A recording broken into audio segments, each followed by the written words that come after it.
this video, we're finally talking about the famous Anmeldung. The famous one. We're going to cover topics like what it is, how to do it, why it's so important, also what you need to consider when you're moving from an apartment to another apartment and when you leave Germany. So stick around if that is of interest to you. Hey, I'm Jen. And I'm Yvonne. And we're from simplegermany.com, where we help expats settle into life in Germany more smoothly. So let's start with the first question. What is the Anmeldung? So the Anmeldung, and literally probably all internationals know the word Anmeldung. It's basically the registration of your address. So letting Germany, or better said your town, your city, know that you are a new resident, pretty much. And why is it so important? Yeah, why? That was going to be my next question. Okay, and what's the big deal? Like, why should I register? Why is it so important? I think in one comment my answer was because your life starts with the Anmeldung. For Germans, not so much, because their life started when they were born and they're already in the system. But for any international expat moving to Germany, pretty much you enter the system of bureaucratic Germany through the Anmeldung. Exactly. And it is so important because only with the certificate that you get after the Anmeldung, you can actually open a proper bank account. You can get an internet contract for your home. You can change electricity provider. You can get your tax number, your tax ID, which is super important to hand to your employer if you're employed, to get paid properly, because otherwise you pay the highest tax that Germany has to offer. Oh, that's not cool. Yeah. No. Okay. So it is super important. And just to give an estimate, what is the highest tax that I could be paying? Let's not get into that. Okay, but it's a lot of money. It could be like more than 40% I was going to say, so on paper or in theory it's 42%, but the actual number you're paying depends really on your salary. So it's not, I cannot give you a straight answer because there's a whole table of calculation behind it. Okay. But it would most likely be more than if you would have your tax ID. Okay, so definitely it's an important thing to do when you get to Germany. Yes. Which leads to my next question. Okay, so how much time do I have to do this Anmeldung? So by law, you have 14 days after you move in your new home. However, I would say Germans don't always do it in the 2 weeks. You should do it as soon as possible because of the, in German you say Rattenschwanz. Oh my God, the rat tail that follows this important step.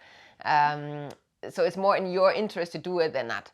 And if you get it in 3 or 4 weeks, that's also okay. But just be aware that the longer it takes you to do it, the longer it takes you to actually really settle in properly. Okay. So that means that because you're telling me I have to register my address, that means that I already have to have an apartment when I do this Anmeldung, right? Exactly. And not just any. And this is actually a big deal for a lot of foreigners that want to move to Germany. It's kind of like a chicken and the egg situation. Okay.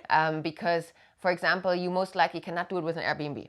Okay. We'll explain later why, because you need a specific document that you don't get through an Airbnb. Also, most likely not through a hotel. Okay. So you really need a proper flat to do it with. We go into detail about renting apartments in Germany. Actually, we went into detail about renting apartments last week or 2 weeks ago. We'll link the video up here to give you more details on that.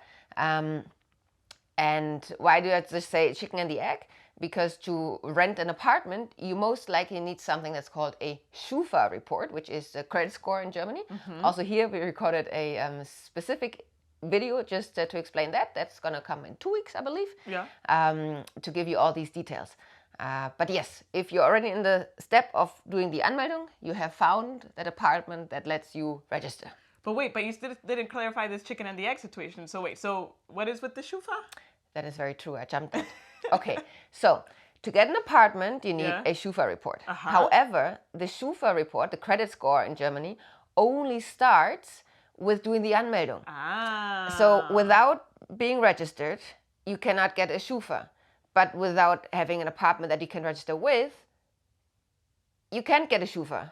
So it's what comes first, right? Although, like in the video that we linked for the renting apartments in Germany, not every apartment or landlord requires a Schufa report. Yeah, but a lot of them.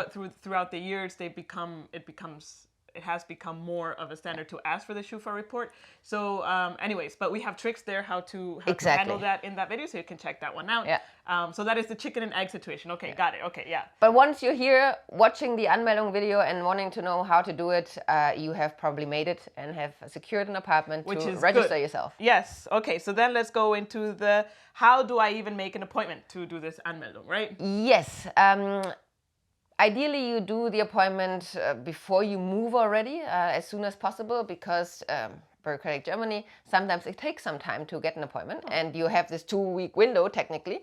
Right. So rather do it online.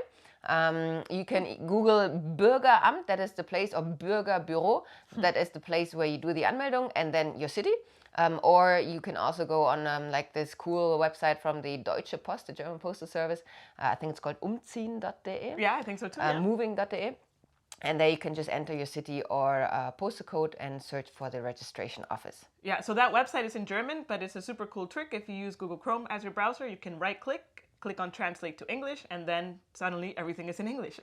Yay. Unofficially, right? But but that's a very also good tip if you cannot Google, because I think Bürgeramt is not the name everywhere, and it depends. But this umziehen.de is a very helpful tool as well. Yeah. Also, important thing that we should mention is that if you are a family, you only need one appointment, and not the whole family needs to come with you to do the Anmeldung. However, if you're like an unmarried couple that you live together but you're not married, both of you need to do the Anmeldung. And both of you need separate appointments. Yes, exactly. That's what I wanted to say. Cool. Exactly. That is cool. And then I know this is a bit like pre-2020, but can I just show up without an appointment and do the Anmeldung? Most likely, yes, except Berlin. I think Berlin has their very special rules where you really need an appointment beforehand. Mm-hmm. Any other case, you can just walk up. However, be aware that if you do that, you will most likely either have to wait for hours or not get an appointment because they're all gone for the day. So my personal trick that I've actually shared also with a lot of Germans, like co-workers when they move to Düsseldorf, is to literally take the Bürgerbüro that is closest to you, or the biggest one, depending, what city you're in. Yeah. And go there half an hour before opening hours in the morning.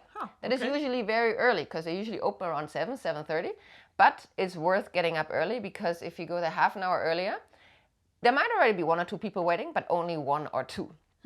And by the time they open, there will be like 20 people in line. So don't go there 10 minutes early. That is too late. You have to be there half an hour earlier. Okay. And by that time, you just walk in, you pull a number, and you just wait for the number to be called. And if you're that early, I have personally never waited more than 30 minutes in that case. Yeah, and I think that's the same trick that we use when we registered here, right?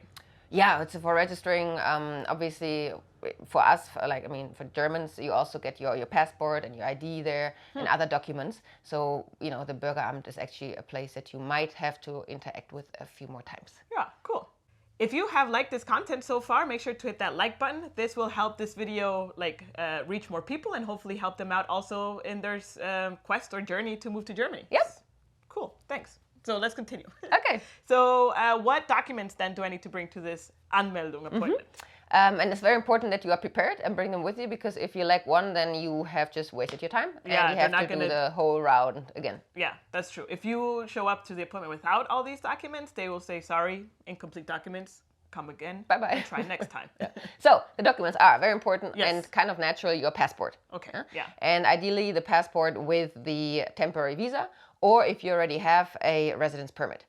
If you're from the EU, you don't need either or. Then, of course, just bring your national ID or also your passport. That's sufficient. Yeah. Yeah, I have to stress this again, because I usually have a passport and a residence permit back in the day. So I needed to bring both. It's not either or. We need to bring the passport and the residence permit if we already have one. Yeah. Right? Or then the temporary visa. Or the temporary visa. Usually in the passport. Yeah. But anyways, then a second, and that is the beautiful form we talked about, or I mentioned earlier. It's the proof from your landlord that you're allowed to live in your flat. Okay. And this beautiful German word is a Wohnungsgeberbestätigung. And that is very, very important, because without that, you cannot do the Anmeldung. And this paper you usually don't get from an Airbnb or a hotel. So wait, I have a question for that. Is that a specific form that the landlord needs to fill out? Or is it just a letter that says she lives here? No, it's a specific form. Okay. And very important is that you make sure that you get that form from your landlord. I mean, the landlord is legally obliged to give it to you if it's a proper flat, if you have a proper rental contract and everything. So does the landlord, my question is like, do I need to tell the landlord here's the form, fill it, or do I just ask the landlord and then they do it? And I would say there is no straight answer. Some landlords give it to you because they're just nice and they know what you have to do. Others may be more reluctant and you have to ask for it. But I can find this form online. Yes. I think we'll link in the description box below where you can find such a form. Yeah, we've also written a detailed guide on our website, simplegermany.com, where we also link out to these forms. Yeah. Yes, true. But this form is crucial, and a rental contract does not replicate it. So a rental contract is actually not important anymore. Okay. You need this Wohnungsgeberbestätigung. Ah, interesting. Okay. Exactly. Yeah, which obviously you're not going to get from an Airbnb, and you're not going to get from a hotel, right? No. So yeah, okay. So in that case, check out our video of renting an apartment to know how to do it. Yeah. Then you need the filled-in, pre-completed Anmeldungsform. Each city has a different one. I mean, the information is pretty much the same, but still each city has a different format and logo and I don't know what. So also here we've linked to the major cities in Germany on our page. And if not, you can find beautiful services out there that help you also complete the information. You enter it in English and it just spits out the information in German for your city. Oh, that's so nice. we've linked to that also on our page, and we can also link below in the video. Yeah. So this is the fun part, because in this form is where the famous question usually is asked, are you religious or not? And this is a very important question, especially if you're not religious, or if you come from a Latin American country and you're Catholic, you were born Catholic, raised Catholic. So just be sure to be aware what you're going to put there. Because this answer will be tied to the famous church tax in Germany. We have a whole video explaining everything about the church tax, which we will also link here.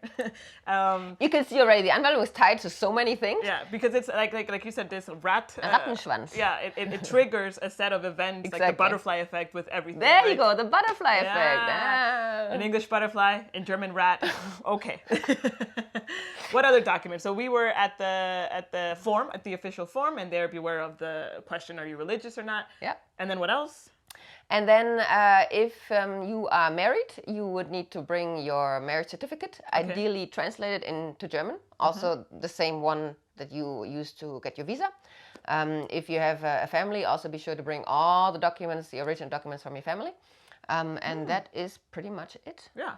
If you do not have that marriage certificate translated and you would like that to be translated, there's a super cool service that we find online, which is, as in everything in Germany, right, you need to have an official translator do the translation for you. So this service is called Lingoking, and there you can submit your documents and then you get a translation from them. Yep. They have a very good customer service. Everything is in English and it's generally super fast. We'll link below. Exactly.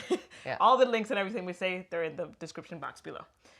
Okay, so now we have the documents. Okay, so then I have the day of my appointment finally comes and I arrive there. So what should I expect when I reach this Anmeldung office or the Bürgeramt? Which is they don't only do Anmeldungs, right? They do... Like I said, they do tons of things, yes. It's basically the citizen office, the resident office for any bureaucratic documents, yeah. Okay, so what do I expect? How long does the process take or what? So be on time, that's the number one, because if you're late and you have an appointment pre-made, then they're going to skip you. Yeah, they're going to skip you. So usually when you do the appointment online, you get a number. So be sure to know that number. Yeah. And look at the screens. Yes, digital screens. Woo! Not everywhere. I'm not so sure that we can say that everywhere. I would say so. I'm confident here. Yeah. Look at the screen and wait for your number to be announced. And then, of course, enter to the booth that is indicated on that screen. Yeah. And the person will ask you again, like, what are you here for today? You say, anmelden. Ideally, if you have the chance, bring a German speaker with you, because they will only speak German to you and they might ask you other questions that you will be overwhelmed with. I'm pretty sure you can also manage, but just to be on the safe side and more comfortable, try to bring someone German speaking. Yeah. Then you just hand them all of your documents. They will do the magic. They might ask you again whether you're religious or not. And they might ask you. We've read in threads online like Reddit and Quora that some people ask you whether you're religious or not, just to double check. Again, be careful with that question, but not necessarily everywhere. Like I was never asked that question here in Düsseldorf, for example. It's so very it really individual. depends on the person that's going to do the registration for you, I would say. Yeah. And the whole process, like you asked, takes maybe 15 minutes, so it's not very long.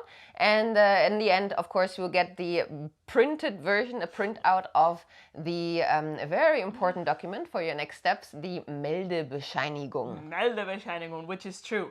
I even needed to show my Meldebescheinigung when I registered to the gym, for example. Yes. So this paper, it's like asked gold everywhere. This paper is gold for any contractual service in Germany. I agree. And also, I forgot what I was going to say. So it's 15 minutes. It usually takes very little time. And the golden ticket is this Meldebescheinigung. It has a few other words, but that's like the one that I use most.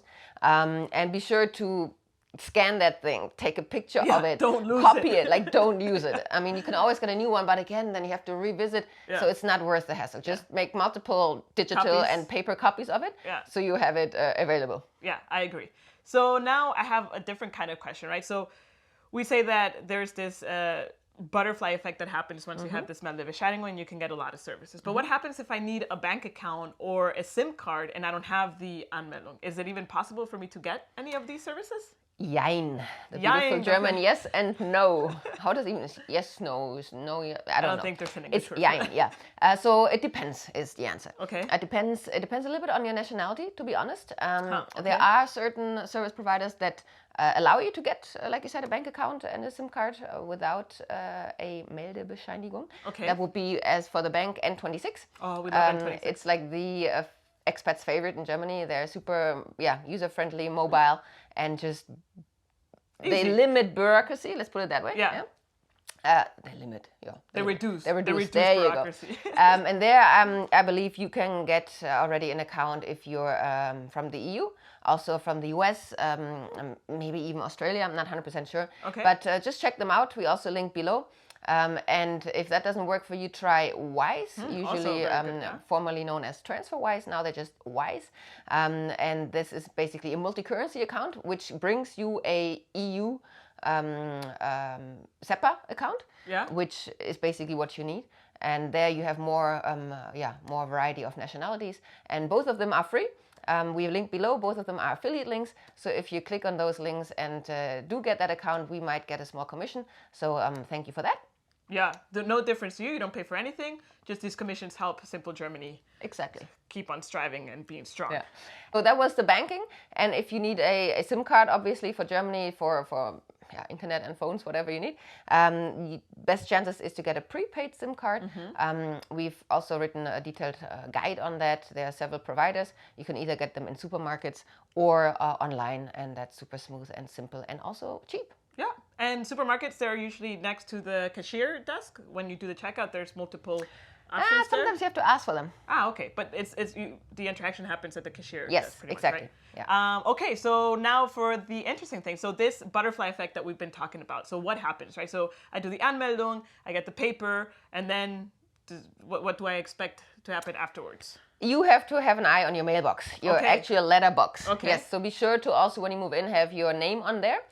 Or if you're not allowed to convey the name on the letterbox to the Anmeldung, to the person that's registering you, because you will get your tax ID. Through post. Through post, yes. Snail mail. Super important. Like we said earlier, give it to your employer at your earliest convenience to get paid properly, and also keep that safe because you will be asked for it in different occasions. I agree. Yes. Second of all, probably I would say maybe a few weeks later. Well, let's see how fast they are nowadays. You will get a letter from the Beitragsservice. Oh, which is what we it's wrongfully called German TV tax, which is a TV licensing fee, which we have another because that's a science of its own video linked here. So if you want more information about that, and long story short, you have to pay it. Yeah, exactly. So those two will definitely arrive. Sorry, long story short, you have to register and then pay it. So that paper that you get is asking you to register to pay this license. Yes. Okay, so, okay, cool. So I did this once, and let's say now I want to move to a new apartment, either in a new city or within my city. I don't like mine anymore, whatever. Do I need to do the whole Anmeldung again? Yes, well, not Anmeldung, but Ummeldung. So you have to re-register. Okay. Which might actually be very common. A lot of expats actually move to a flat first to check out the neighborhoods and then move to another long-term place. So don't forget to re-register. In your Bürgerbüro, but also again with the Rundfunkbeitrag. Okay, yes. And you have to do the exact same thing again, except that your appointment that you're looking for is not Anmeldung, but Ummeldung. Exactly. But I still have to bring all my documents, do the whole shenanigans again. Okay. All right, okay, so that's okay. And then what happens when I leave Germany? Then do I have to deregister? Surprise, I would guess so, surprise, right? exactly. Yeah. And that is called the Abmeldung. So, an, ab. Here's a beautiful German language already. It's very simple, actually, in that sense.